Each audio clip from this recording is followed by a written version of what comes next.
કરતા કે 9 વ્યક્તિ આરે વિરોધ ન કરાય. શસ્ત્રી મરમી પ્રભુ સાથ ધની, શસ્ત્રી મરમી પ્રભુ સાથ ધની, શસ્ત્રી મરમી પ્રભુ સાથ ધની, શસ્ત્રી મરમી પ્રભુ સાથ ધની, વેદ બંદી કરી માનસ ભૂમિ, વેદ બંદી કરી માનસ ભૂમિ, વેદ બંદી કરી માનસ ભૂમિ, વેદ બંદી કરી માનસ ભૂમિ. રામચરિતમાનસ કે 9 વ્યક્તિ આરે વિરોધ ન કરો. સાંભળજો, 9 વ્યક્તિ ગણાવ્યા.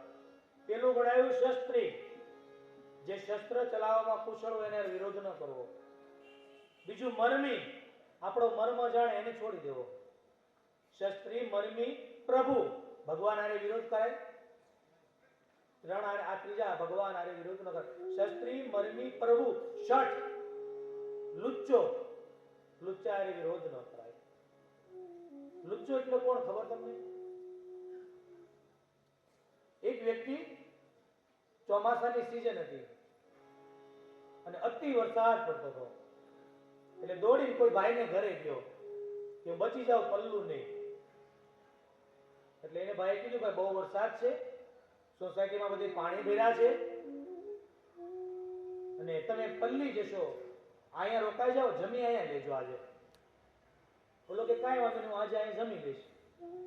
આ ભાઈ ઘરમાં કહેવાય ગયા ને પત્નીને કે આજે દાળ ભાત વધારે બનાવજો, મહેમાન છે. આ વ્યક્તિ ઘેરે પહોંચી ગયો.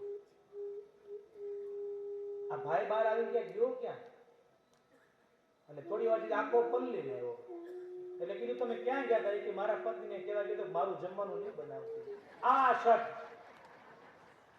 શસ્ત્રી, મરમી, પ્રભુ, શઠ, ધની, ધનવાન વ્યક્તિ આરે વિરોધ ન કરે, હારી જ જાવ સાહેબ.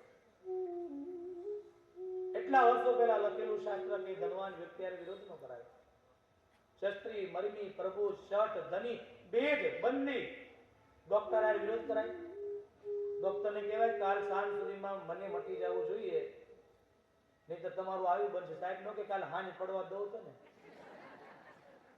ગોળી જેવી આપી દઉં. બેદ, બંદી, કવિ, કવિ આરે વિરોધ ન કરાય.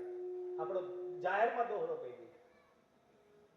બેદ, બંદી, કવિ, ભાનસ, ભાનસ એટલે રસોઈ, રસોઈ બનાવીને યારે વિરોધ કરાય. પછી રસોઈઓ બનાવતો હોય તો ભલે ને, બેનો બનાવતા હોય તો ભલે, વિરોધ કરાય નહીં. જે આપ્યું એ ખાઈ લેવાય, નહીતર પછી મળે નહીં.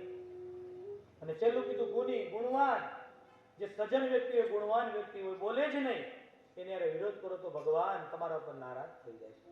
શસ્ત્રી, મરમી, પ્રભુ, શતધની, બેદ, બંદી, કવિ, ભાનસ.